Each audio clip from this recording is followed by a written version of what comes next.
తుక్కుగూడ కాంగ్రెస్ పార్టీకి sentiment area అన్నారు CM Revanth Reddy.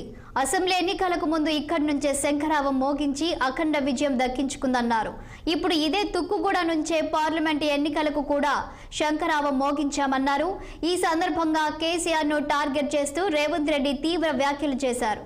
Chandrasekhara విషయంలో ఇన్నాళ్లు కొంత సంయమనం పాటించామన్న రేవంత్ చర్లపల్లిలో చిప్పకూడు తినిపిస్తానంటూ ఘాటు వ్యాఖ్యలు చేశారు.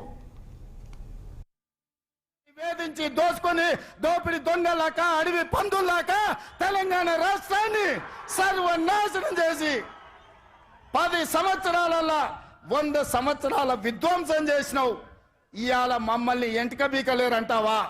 మా కాంగ్రెస్ పార్టీ కార్యకర్తలు అనుకుంటే నీ ముడ్డి మీద డ్రాయర్ కూడా ఉండదు పీకడం మొదలు పెడితే. బిడ్డ, నువ్వు అనుకుంటున్నావేమో కాలు ఇరిగిందని, లేకపోతే కట్టె పట్టుకొని నడుస్తున్నా అని, కూతురు జైలుకు పోయిందని, అధికారం కోల్పోయిందని.